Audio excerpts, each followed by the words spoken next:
Keller and I'm a digital artist from Mexico. On this tutorial, I'll teach you how to create a low poly illustration in Adobe Illustrator. So let's begin. So first thing you gotta do is create a new document. The size really doesn't matter. Next, we're gonna create a rectangle tool by clicking on the rectangle tool.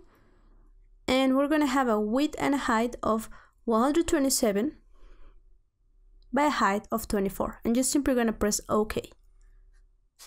Next, we're gonna create another rectangle, so just click again.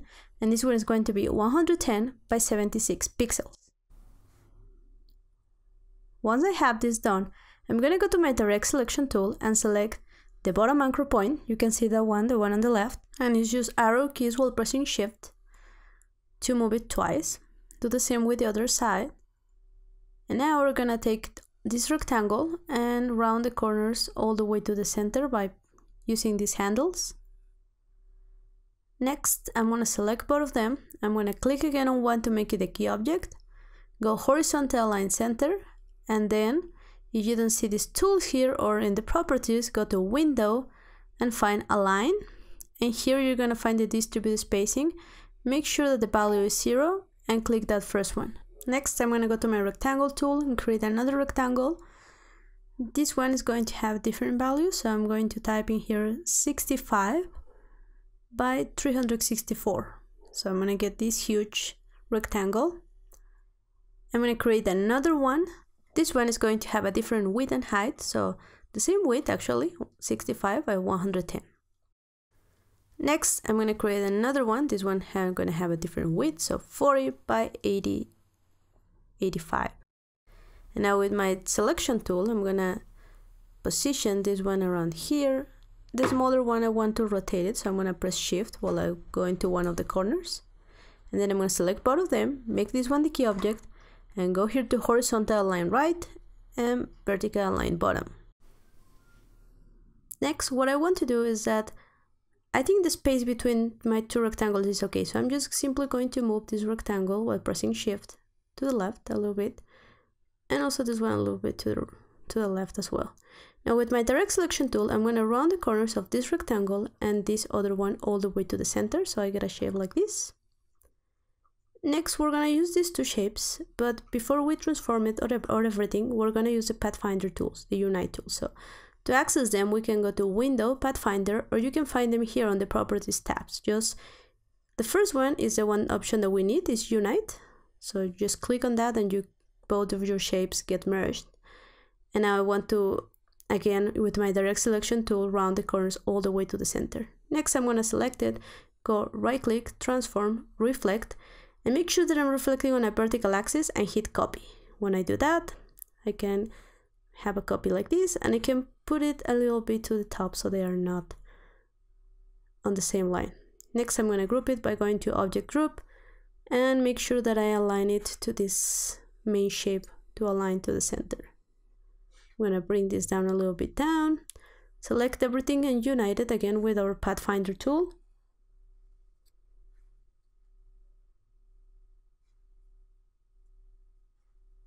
So what I need to do right now is make sure that everything is aligned horizontally. And I'm just going to put my main shape a little bit to the top. And there you go, we have our first shape of a cactus.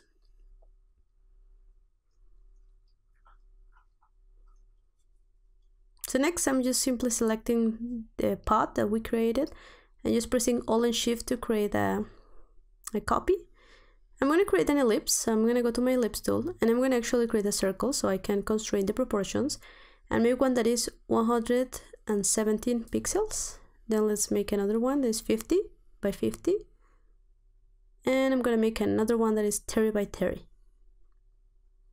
Now I'm just going to use my selection tool and I'm going to go and align these two shapes and position the circle a little bit here so it sits on the top. Now I'm going to select this other circle and rotate it a little bit so that one of the anchor points kind of points to the center of the circle, and with my direct selection tool I'm simply going to move that anchor point a little bit to create a shape like this. I'm moving the other circle and I'm going to create another circle. This one is going to be 68 by 68. And let's make a smaller one that is 27 by 27. And I'm gonna do the same here. I'm just gonna position it here but make sure that you kind of rotate it so that this points towards the big circle, and just move it a little bit with the direct selection tool to create a shape like this. And now let's position that other circle right there. I'm going to select all the shapes, and again with my Unite from Pathfinder, I'm going to create a single shape like this. So we have our main shapes that are going to help us build our illustration. So I have already selected my colors in advance, but you can feel free to pick whatever colors you need. So first thing I'm going to do is fill all the shapes with gradients. If you don't see the gradient window, just go to Window Gradient. And for now, they are just simple gradients that go from white to black. So I'm just going to arrange the shapes to the correct order by right-clicking, Arrange Send to Back. So once I have them, I'm going to apply actually a gradient that I want. So I'm going to go to my gradient, and I'm going to simply pick a dark color. This is the Teal 800. This kind of a dark green. And then I'm going to pick a green that is 600, and then this other lighter green. And you can simply just drag and drop the gradient to apply it if you are not selecting the shape. And I'm just going to move this one a little bit by making sure these are not in the center. Now I'm going to apply the same gradient, so again just drag and drop it on the shape. This is the same gradient, and for the pot I'm going to use a gradient that has this orange and then this other not so dark orange and the yellow, and I'm going to kind of do the same for that part. I'm going to apply the same gradient, so again I just drag and drop it into all the shapes. But actually for this second shape I want to use a different gradient, so I'm going to go and change my gradient colors because I want this other pot to be kind of white. So I'm just going to drop this purple and this light blue colors, so they make a nice gradient right there. And I'm going to apply the same gradient to the other shape by just dragging and dropping it. And with this we have our shapes ready, and what we're going to do right now is to actually use these shapes and these colors as a guide. So what the work that we have been done so far, it's good because it's going to help us, but it's not really what we're going to do. So we're just going to group and make sure that we're aligning to the artboard so that our shapes sit on the middle. And now on our layers window, if you don't see it, go to Window Layers or press F7. I'm going to create a new layer and actually lock the first one, so I don't accidentally move them around.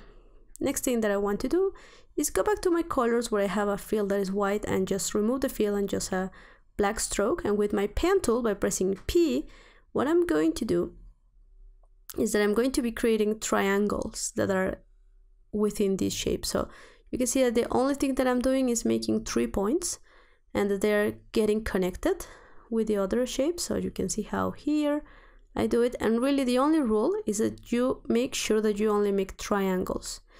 If you want, you could try to make this like a quad. So it could be 4 points.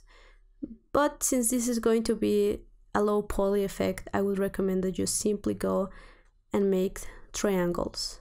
So just going around and adding the triangles using the shapes that you created as a base.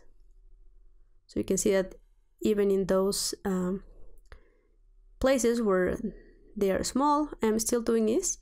I'm going to speed up the process so you can see what I did, but it's basically the same thing. All I did was going around my shape, creating triangles and making sure that they fill the whole shape that I created as a base for the cactus. So here I'm just creating the shape, but what I can do is just simply reflect that one and make a copy so I don't work twice on the same shape. Now I'm going to work on the main shape, and again it's the same thing. I'm just doing triangles, and you can make them big, you can make them small. It really depends on what you're looking for, because for example, I wanted to give more detail on the side part, so I added more triangles. They're actually smaller, but in this area, I'm trying to use bigger triangles because that's going to work just fine for this. So I'm just repeating the same process. Places where you have a lot of more detail, then you should add more triangles, but really if there are these pieces like the ones that I did just there, then that's very simple because you don't need to have as much detail. Just simple big triangles will work. And all I'm doing is repeating the same process. Just make sure that you have your anchor points in the right place, and if you don't, you could always use your direct selection tool to place them roughly. And we're also going to align them, so it really doesn't matter if we have a small gap there, so that's okay. I'm just gonna finish the pot here. Again, as I said before, if you don't need a lot of detail, big triangles work just fine. If you have a lot of detail, as we did on the first shapes, then you may need to add more triangles. So I'm just aligning the anchor points that I know that are going to be flat. I'm just gonna do the same by just copying that pot because it's the same shape, and just going here on my circle. Now for this part of my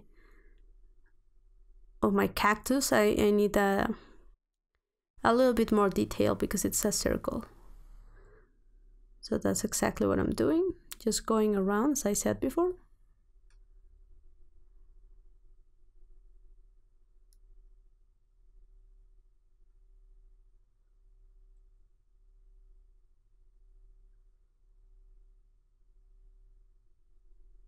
And for this plant, I'm using a slightly different technique where you see on the first shape that all of the anchor points kind of went onto the same point. That is something that happens when you are creating a low poly on a 3D software, because that's going to give the illusion that you are adding a little bit more depth on that circle. But you can see that the rest of the plant is exactly the same as I did on the previous one. Just going around and making sure that I am always creating triangles, because if you, for example, create another shape or you have one that has 4 points, then it's going to look odd and different. You either go with all triangles or go from the beginning and make quads, which are shapes with 4 points. So I'm almost done here, just getting done with the last shape.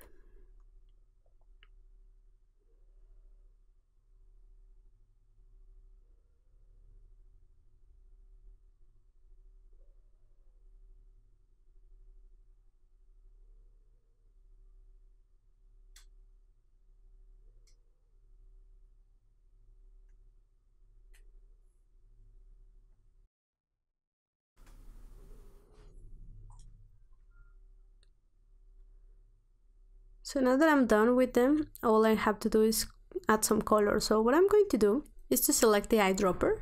So I just go here and press the letter I, and if you see that if I just simply click, what I get is the exact same gradient, and that's not really what I want. So what you have to do is press Shift while you're using the gradient tool and sample a color of the gradient that we have beneath, the one that we created as a reference. So this is a process that I'm going to be repeating all the way around.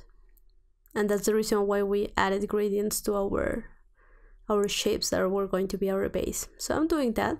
And a tip that is important is that you try to pick colors that are a little bit different from each other, because if you keep picking the same color, then you're not gonna see that difference between the triangles. But if you keep picking colors that are a little bit farther from the shape that you pick the other color. So for example, here I'm going on the left side and picking that of a yellow color, and making sure that after that you just flip it.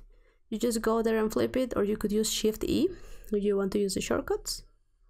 And I'm going to be repeating this process all the way around. So just making sure that with my eyedropper is selected. And as I said before, make sure that you select colors that are not next to each other, because otherwise you're not going to see the sharp edges that we're looking at on the pot.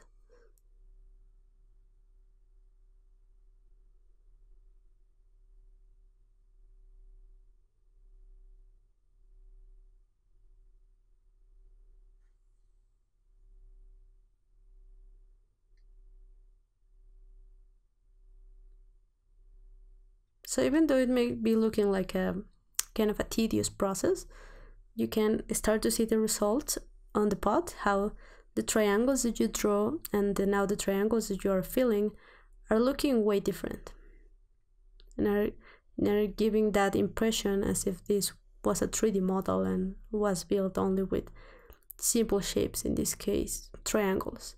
So I'm going to speed up my process a little bit so you can see how am I doing this. just picking the colors all around my plant, just as I did on the pot.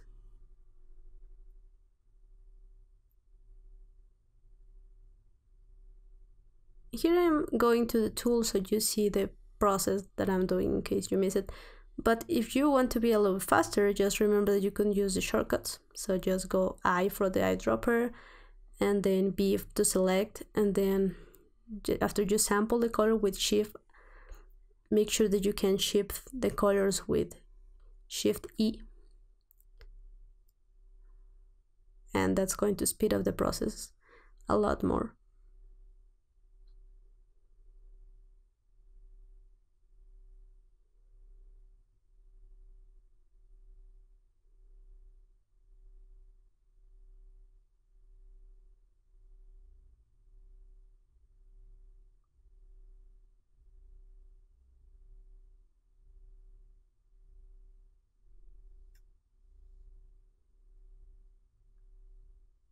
So here especially you can see that the color is not changing a lot. You can see a lot of that dark color that we pick on the gradient, but you can see that even when that is happening, I am still able to select colors that are a little bit different from one another to create this effect.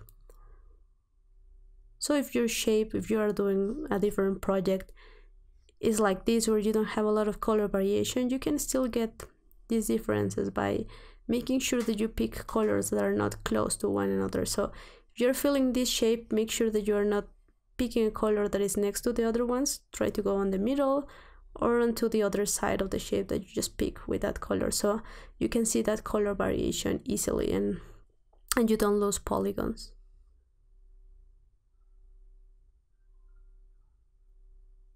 So I'm just going all the way around and I'm almost done with my first shape.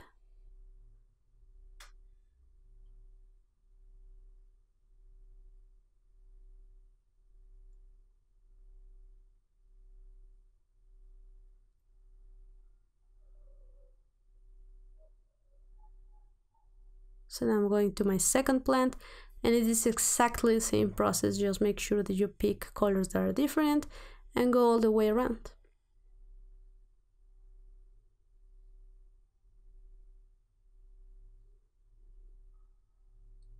And especially on this part, you can now see the effect that I was talking about when I was creating the triangles, because all of the polygons, or in this case all of the triangles, are going into the center. You can see a little bit of depth in the shape, in this sphere,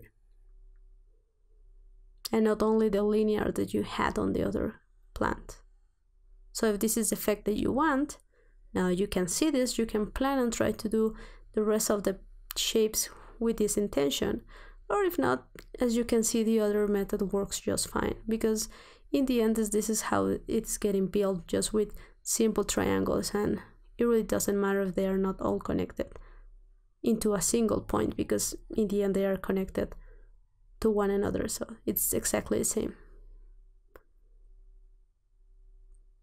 And the gradient that we pick on at the beginning is giving this illusion that there's some shading, because it's going from a light color to a dark color, and all the light is consistent, because even in my pots I'm going to a light color on the left and to a dark color on the right, so you give this illusion of depth. Because if you are not consistent with the light, then this effect is not going to work, because if you have the pot with a different lighting, it's not going to look as if this is a low poly model or something. It's simply going to look as if you were just throwing in random colors. So make sure that you keep an eye on that.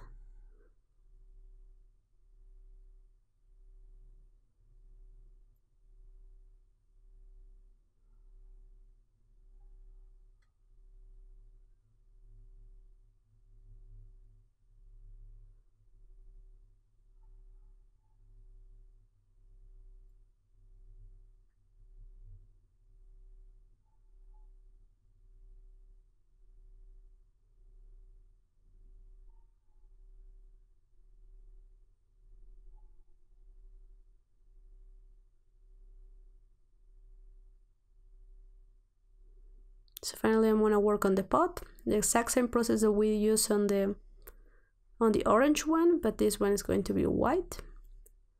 You can see that the gradient that I pick has a little bit of purple, and the reason for that is because that gives very interesting results. You can see on the triangles how the lighting is still looking good, but you have different colors on the mix, so you get different triangles.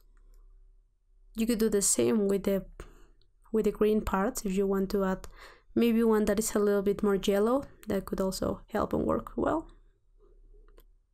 So now we're done, and all we have to do is just remove the visibility of our reference layer, and you can see our low poly cactus. Now you may have some errors like I have here, and they are very easy to fix. Just use your direct selection tool and move the anchor point where it has to be, so you don't have these white gaps.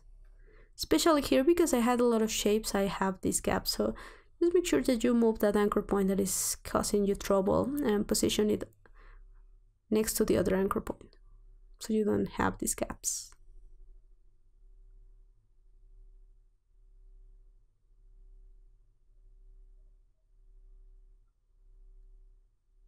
And here I have another one. I'm just going to fix that real quick.